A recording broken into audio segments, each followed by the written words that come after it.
Pemirsa, Mahkamah Konstitusi mengabulkan permohonan 4 mahasiswa terkait penghapusan ambang batas atau presidential threshold yang mengatur soal pencalonan presiden dan wakil presiden peserta pemilu.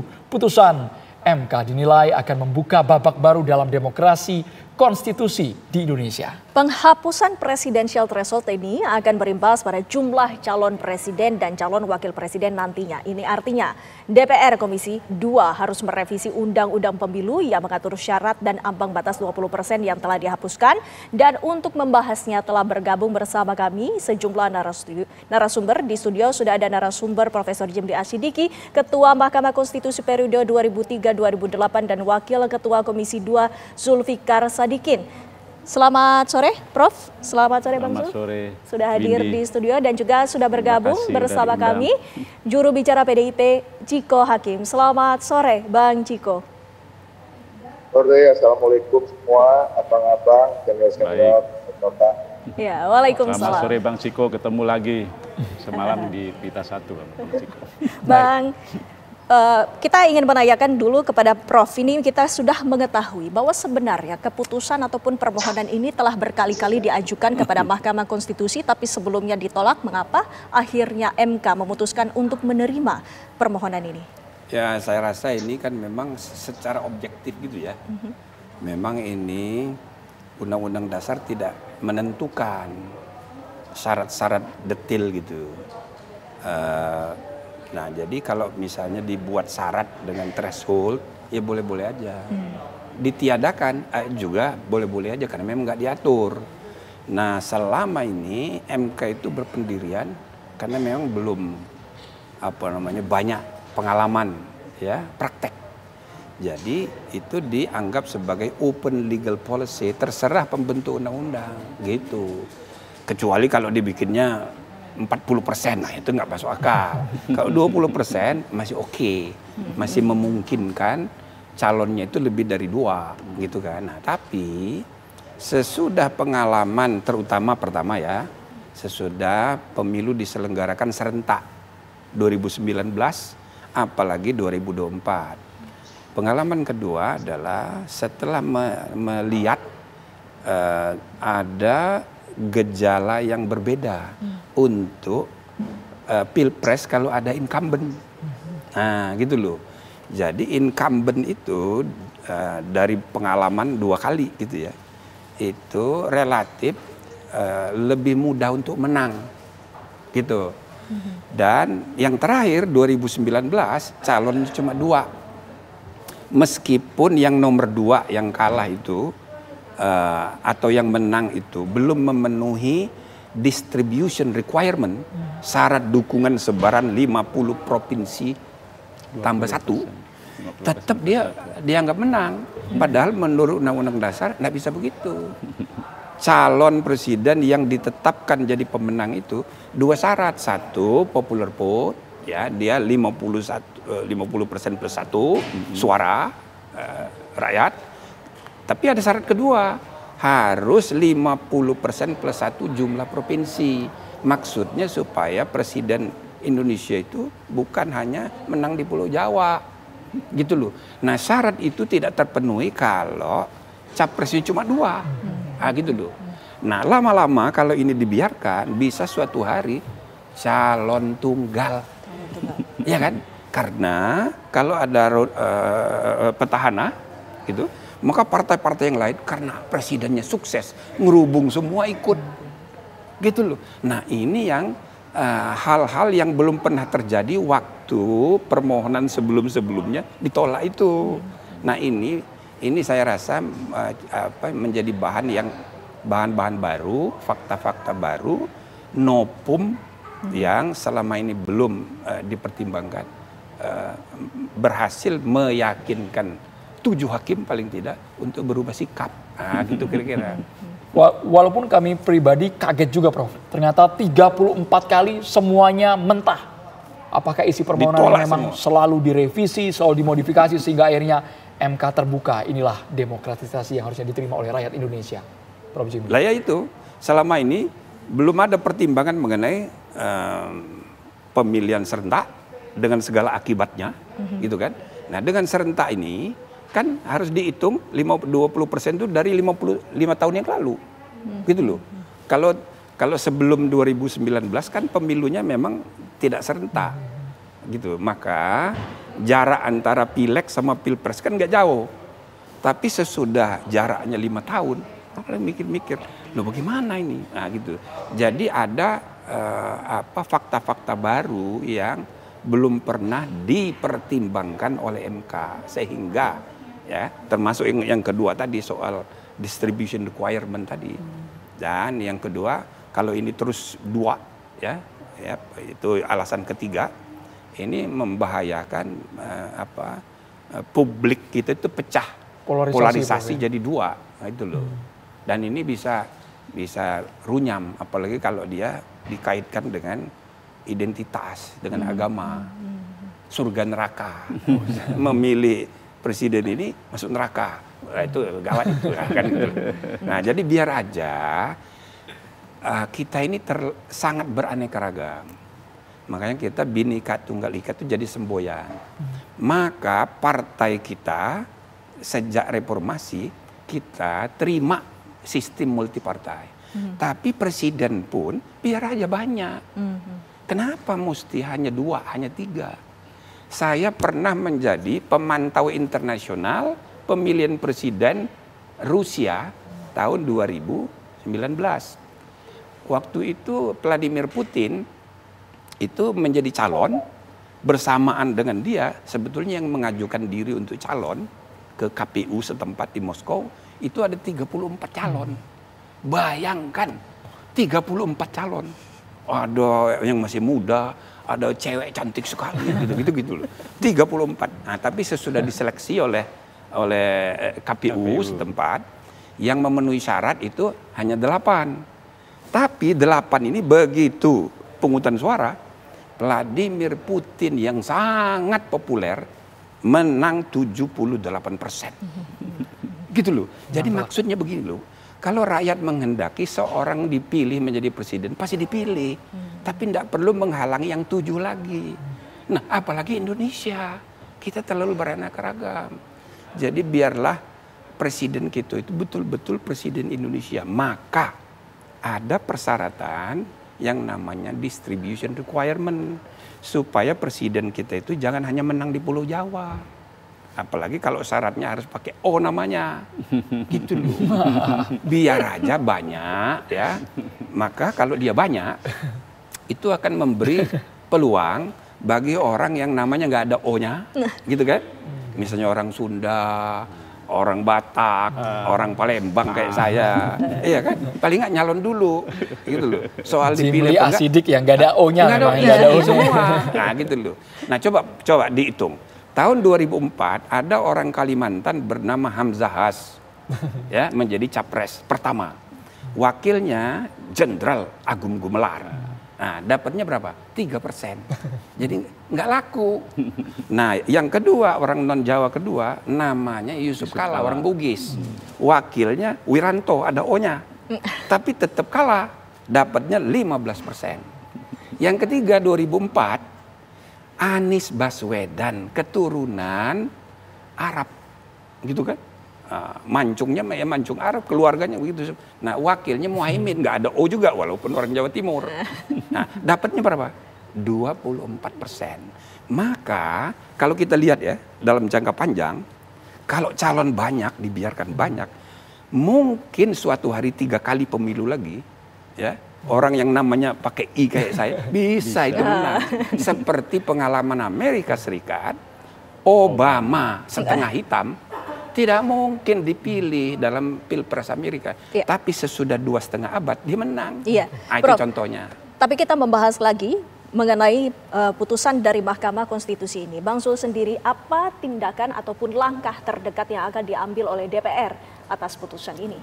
Oke, Mbak Windy, sebenarnya ke Komisi 2 dan DPR itu sebelum ada putusan Mahkamah Konstitusi terkait presidensial threshold sudah menyepakati dalam Prolegnas 2024, 2029 bahkan 2025 untuk melakukan, setelah kita melakukan evaluasi tentunya melakukan revisi undang-undang pemilu. Itu sudah masuk dalam Prolegnas inisiasinya dari Balek ya. Tapi belakangan kita dari Komisi 2 minta karena itu lebih urusan Komisi 2 berkirim surat ke pimpinan DPR agar inisiasi itu berasal dari Komisi 2. Nah, dengan putusan MK yang terakhir ini terkait dengan presidensial threshold berarti kita mendapatkan bahan baru untuk merevisi undang-undang pemilu. Saya kira gitu. Soal jangka waktu Pak Zulfikar, karena masyarakat juga ingin ada kepastian supaya tidak ada lagi manuver di tengah jalan. Tidak ada lah manuver, yang jelas kita sudah menginisiasi revisi undang-undang pemilu. Bahkan tahun 2025 ini masuk dalam program legislasi nasional yang prioritas yang 1 tahun itu. Nah, mudah-mudahan kalau pimpinan DPR setuju itu diinisiasi oleh Komisi 2, kita akan mempercepat penyiapan dan perencanaannya, penyiapannya gitu ya. Apakah lantas presidensial threshold yang 0% ini sama sekali dihapuskan atau ada revisi lainnya yang menjadi pertimbangan? Saya pikir yang dihapus itu pada awalnya hanya besaran prosentasenya. Tapi begitu saya baca lagi ternyata yang dihapus itu thresholdnya juga, ambang batasnya. Sehingga berapapun nanti pembentuk undang-undang akan membuat besaran prosentase ya itu kalau kita berpegang pada putusan MK inkonstitusional. Berarti ya memang tidak ada. Sehingga ke depan seperti bunyi pasal 6A ayat 2 partai politik peserta pemilu berapapun ya kan peserta pemilu nanti ditetapkan oleh KPU ya bisa mencalonkan ya kan, pasangan presiden wakil presiden gitu. Baik, kita ke Bang Ciko Hakim yang sudah tersambung via Zoom. Ini merupakan angin segar buat demokrasi di Indonesia. Tapi Bang Ciko melihatnya apakah di tengah jalan akan terjadi dinamika yang mungkin di luar ekspektasi publik, Bang Ciko Hakim? Rasa-rasanya enggak. Yang pertama kan tentu ini sudah final dan binding ya. Dan rasa-rasanya teman-teman di DPR juga sudah mencium bau-bau sambutan masyarakat yang positif terkait dengan putusan ini. Artinya apa? Artinya kita juga nggak boleh juga membuat masyarakat sebel, kesel, apalagi marah, ya kan? Nah, kita punya pengalaman kemarin ketika ada putusan terkait dengan bagaimana soal pencalonan di pilkada dan lain-lain. Kita lihat masyarakat ketika sudah muak, mereka juga akan perjuangkan hak-haknya. Kalau ada bisa melalui wakilnya di parlemen, ya ekstra parlementer di jalan. Nah, ini kan akan kita hindari. Yang pasti PDI Perjuangan pertama menghormati putusan ini, tapi yang kedua dalam setiap putusan atau keputusan apapun itu tentu akan ada dua sisi yang bisa terjadi. Ada sisi positif tentu kalau kita bicara soal ini, demokrasi sebuah angin segar, banyak calon yang bisa ditampilkan dan masyarakat punya pilihan-pilihan yang lebih beragam. Nah, tapi yang kedua tentu ada sisi-sisi negatif yang akan menjadi tugas dari DPR, khususnya di komisinya Bang Zul, untuk bagaimana tidak seliberal itu dalam tanda kutip, sebebas itu siapapun, jadi ada semacam penjaringan untuk bagaimana siapa yang bisa mencalonkan atau tidak. Karena kita tahu keputusan presidensial threshold ini kan diputuskan oleh fraksi dan partai-partai politik yang berada di parlemen. Artinya apa? Dan ini kan dengan pertimbangan-pertimbangan. Dan saya yakin ada pertimbangan terkait dengan ideologi. Tentunya kalau kita memilih calon atau mendapatkan kandidat, kita berharap kan kandidat ini yakin dengan ideologi Pancasila misalnya dan sebuah Bhinneka Tunggal Ika kita gitu. Dan kalau di partai politik, apalagi sudah didukung sekian persen, insya Allah lah sudah terjaring dan hal-hal tersebut sudah bisa kita yakini mendapatkan kandidat yang seperti kita inginkan. Nah, ini yang kembali tentunya ada kanal revisi-revisi karena banyak undang-undang yang terkait, tidak hanya terkait dengan undang-undang pemilu rasanya, akan ada berkaitan dengan undang-undang partai politik. Tapi saya ingin menyampaikan satu hal, mengapresiasi apa yang disampaikan Prof. Jimli. Selama saya diundang untuk membahas terkait dengan ini, baru sekali ini mendapat penjelasan yang begitu komprehensif dan kata-kata kuncinya yang saya serat dan saya rasa mesti diulang. Kita juga tidak perlu khawatir kalaupun calonnya banyak, kalaupun itu sampai terjadi, karena kembali lagi tetap di ujungnya harus 50% plus 1 dan ada distribusi suara yang tidak hanya di pulau-pulau tertentu, sehingga ya tadi pada suatu hari nanti insya Allah akan ada calon-calon yang tidak harus namanya dimulai atau diakhiri dengan O. Baik Bang Ciko dan juga Prof. Jimli, yang kami ingin mengetahui dengan pertimbangan dari Mahkamah Konstitusi ini, apakah salah satunya dengan melakukan rekayasa konstitusional ini bisa dijelaskan nanti seperti apa maksud dari Mahkamah Konstitusi sesaat lagi usai jeda.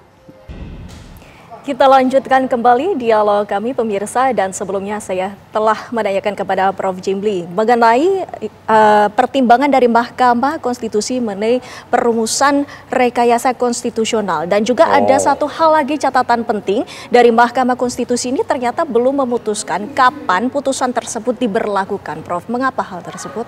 Enggak, kalau dibaca itu sudah pasti. Putusan berlaku sejak 2 Januari 2025. Artinya pemilu 2029 harus mengikuti ketentuan ini gitu. Nah, yang penting nanti detailnya diatur di undang-undang yang sekarang pun sudah masuk di Balik untuk revisi undang-undang pemilu. Tapi tidak perlu tergesa-gesa sebenarnya, kan masih lama 2029. Gitu loh. Bukannya tidak perlu tergesa-gesa, Prof. Masyarakat khawatir tiba-tiba nanti ketika mendekati deadline 2029. Itu lain lagi orang curiga sama dia nih. Itu, Prof. Ya, tapi saya rasa ya, gelagatnya yang saya baca, semua partai politik, saya rasa ya, apalagi yang kecil-kecil pasti setuju. Yang besar-besar selama ini, yang makin besar threshold tuh, makin menguntungkan, ya kan, partai besar. Tapi sesudah pengalaman 2024, semua partai politik itu ngalami pahit getir, ya, dengan sistem 20% itu. Jadi seperti yang Pak Ciko tadi kemukakan dan juga Golkar, saya rasa semua partai menerima ini. Tinggal detail pengaturannya supaya hal-hal yang sifatnya tidak terduga yang bisa berdampak negatif itu bisa dicegah. Seperti tadi, nanti orang nggak jelas gitu tiba-tiba nyalon gitu loh, asal bikin partai sembarangan. Nah, yang begitu-begitu, jadi persyaratan partai diperketat misalnya kan gitu kan. Dan yang kedua itu misalnya ya, kan bisa juga diatur setiap partai itu bisa menentukan tokohnya sendiri, ya kan. Bisa juga yang kedua dia menampung aspirasi dari luar dengan mengadakan konvensi seperti yang pernah diadakan Golkar dan Nasdem. Jadi tokoh-tokoh yang ya punya elektabilitas tinggi, popularitas tinggi bisa ditampung. Setahun sebelum Pilpres dia sudah digodok dan itu promosi gratis buat partai. Nah, jadi pengaturan-pengaturan begini ini itu ada di undang-undang nanti. Saya yakin bisa beres, itu nggak sulit. Tapi Bang Ciko dari PDI Perjuangan merasa khawatir, Bang, ketika nanti banyak kompetitor, banyak calon, bisa lebih dari 5, mungkin lebih dari 10. Kita tidak tahu. PDIP merasa terusik dengan banyaknya kandidat, nanti persaingan makin ketat, Bang Ciko? Ya enggak lah, PDI Perjuangan ini kan D-nya aja udah demokrasi ya. Kita seneng kok kalau akan semakin banyak pilihan-pilihan untuk masyarakat. Karena kita jujur aja, kita juga menikmati kemarin ketika ada kesempatan untuk bisa mencalonkan dengan threshold yang lebih rendah di pilkada, dan kita nggak mungkin kalau ini terus lalu kita mengatakan kita khawatir. Artinya kita sangat happy, tetapi kembali lagi tadi yang kita harus waspadai adalah bagaimana dampak-dampak negatif dari suatu keputusan ini bisa kita minimalisir. Tentunya dengan tadi rekayasa konstitusi dan juga aturan-aturan memperketat bagaimana sebuah organisasi bisa disebut sebagai partai politik dan bagaimana kita menjaring calon-calon tersebut dan memastikan bahwa ideologi Pancasila, sebuah Bhinneka Tunggal Ika tetap melekat di sanubari sang calon. Dan ini yang harus terus kita bagaimana perbaiki sistemnya, aturan-aturan lainnya. Karena mungkin kalau di 2029 walaupun aturan ini sudah berlaku, calonnya masih cuma 5 atau 6, tapi karena sudah diperbolehkan kan kita nggak tahu, bisa 10 tahun lagi, 12 tahun lagi tiba-tiba ada 100 partai politik, kemudian 100-100-nya mengajukan calon. Nah ini juga agak-agak membingungkan juga kan nantinya, biayanya juga akan semakin tinggi. Nah ini yang kembali memang menjadi tantangan atau challenge bagi Komisi 2 khususnya, di mana Bang Zul berkiprah beserta juga senior-senior saya di PDI Perjuangan. Mudah-mudahan dalam waktu menjelang 2029 ini bisa betul-betul mempersiapkan bagaimana yang terbaik untuk kemudian menjadi pilpres yang menarik dan bermanfaat hasilnya bagi rakyat, dan tentunya membuat rakyat juga jadi semangat dan partisipasinya menjadi tinggi lagi. Nah, Bang Zul merespon tentang pernyataan dari Bang Ciko tadi, bahwa ada banyaknya pasangan calon dari presiden maupun wakil presiden itu menjadi salah satu yang dipertimbangkan pula oleh Mahkamah Konstitusi. Bagaimana Komisi 2 ini nanti akan merekayasa ataupun merevisi undang-undang pemilu tersebut? Saya jawab dulu, Bung Andro ya, yang tadi menggelitik itu. Yang jelas supaya stakeholder itu mantap dengan kita, kita sebenarnya 8 fraksi yang ada di Komisi 2 itu punya semangat yang sama. Kita ingin melakukan revisi undang-undang pemilu itu lebih cepat, ya kan? Sebelum tahapan itu dimulai. Biasanya kan tahapan itu 2 tahun sebelum pelaksanaan. Nah, sebelum itu kita ingin itu sudah selesai, semua pihak senang, semua pihak punya kesempatan yang sama untuk lebih awal mempersiapkan diri. Nah, mudah-mudahan itu bisa terlaksana. Itulah mengapa kita minta Komisi 2 yang menginisiasi. Kita kirim surat ke pimpinan DPR, bukan di balik, karena memang kita yang lebih paham sebenarnya kan soal itu. Nah, terkait dengan bagaimana ke depan yang perlu kita pikirkan, Prof, yang jelas Windy, kita ingin mengengineer undang-undang pemilu itu dengan tetap yang tadi saya katakan pada saat break ya.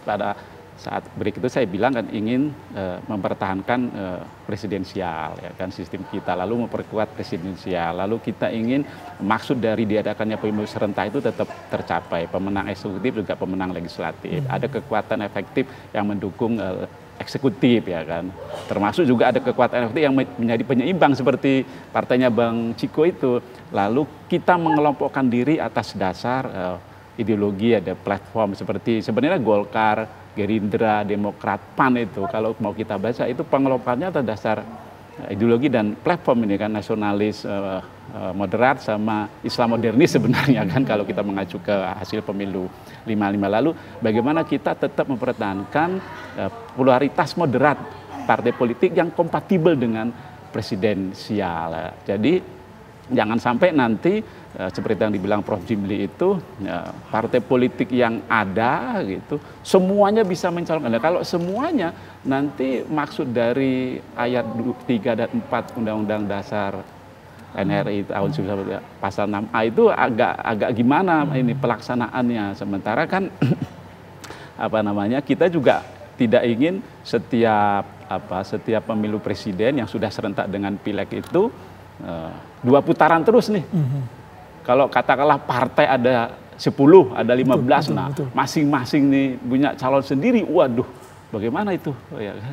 Bisa pasti 2 putaran selalu itu, Rob. Sementara pemilu serentak itu kan menghendakinya 1 hari H pemilihan tuntas semuanya. Kan, gitu. Kalau nanti ada 2 putaran, barangkali yang tadi saya bincang-bincang sama Prof, bisa jadi pemenang eksekutif tidak pemenang legislatif. Nah, jadi kan kehendak kita untuk menghadirkan itu dengan pemilu serentak jadi mundur lagi. Nah, kira-kira itulah hal-hal yang perlu kita pikirkan nanti dalam menginginir di undang-undang pemilu ke depan agar keinginan kita yang sebelumnya sudah baik, sudah terkonsolidasi itu tidak lagi mundur ke belakang. Tapi secara proses waktu kalau sekarang sudah masuk ke badan legislasi berapa lama Pak Zulfikar biasanya?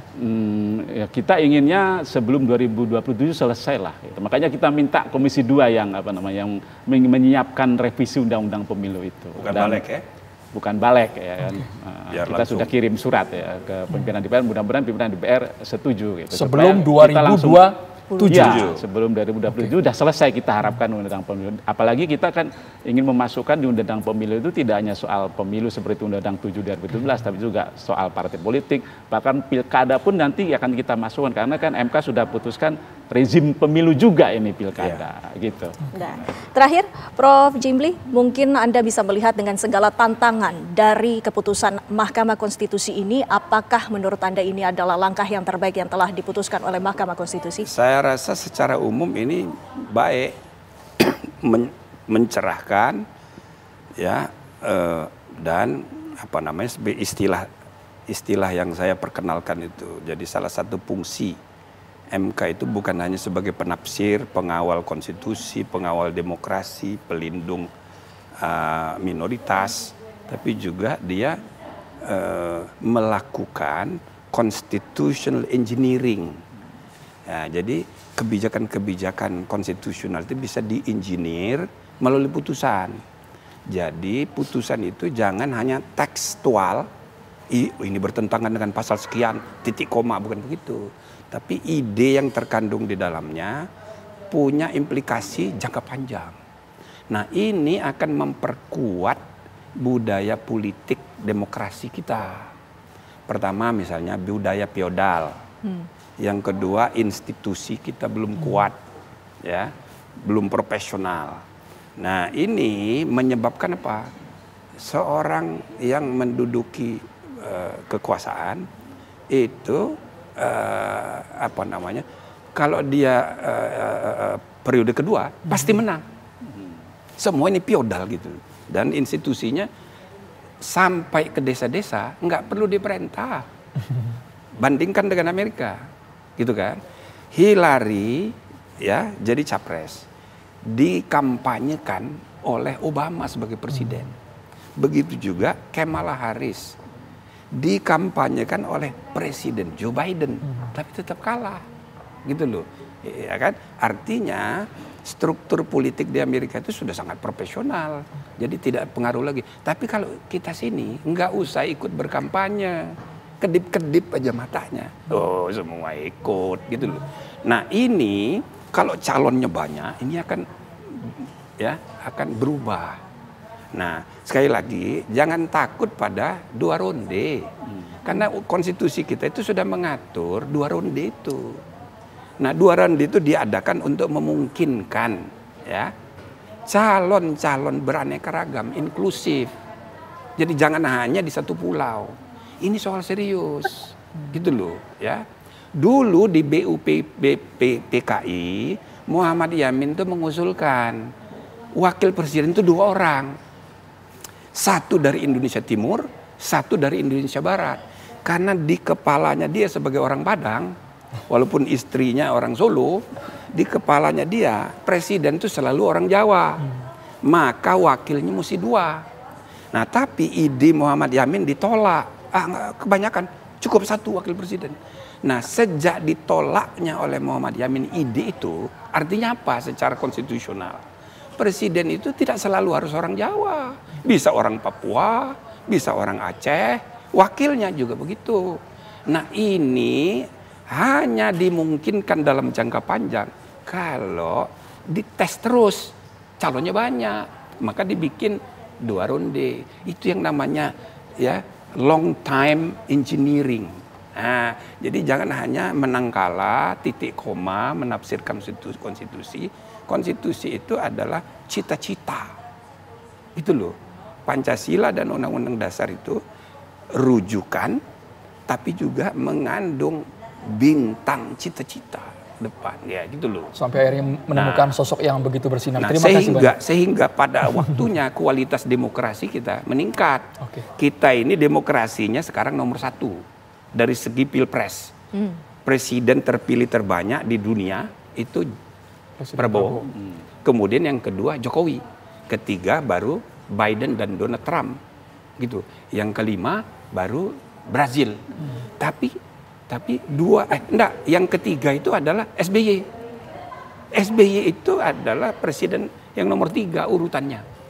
Nah, jadi kalau dari segi jumlah penduduk kita disebut third largest demokrasi. Tapi dari segi pilpres first largest. Tapi indeks kualitas demokrasi kita sampai tahun lalu masih bertengger di ranking 54. Nah, mudah-mudahan dengan ini ya sekaligus ini memperkuat sistem presiden. Nah, salah satunya ini terakhir ya. Jadi ada kemungkinan partai pengusung capres itu partai kecil atau bahkan dia tidak lolos threshold. Maka presiden terpilih itu akan membuat koalisi besar untuk memperkuat pemerintahannya. Sehingga yang namanya koalisi 1 kali. Kalau sekarang ini 3 kali. pre-electoral coalition, second round, kemudian pas menyusun kabinet berubah-ubah. Jadi tadinya musuh jadi kawan. Sehingga sangat pragmatis, tidak sehat untuk ya kohesi pemerintahan. Jadi pemerintahan itu akan jauh lebih kuat, sistem presidentil insya Allah lebih kuat dengan capresnya banyak. Nggak usah ragu-ragu. Terima kasih banyak Prof. Jimli Sidik. Terima kasih sekali lagi Pak Zulfikar Arsi Sadikin. Terima kasih sudah hadir dan juga Bang Ciko Hakim sudah bergabung via Zoom di Kabar Petang.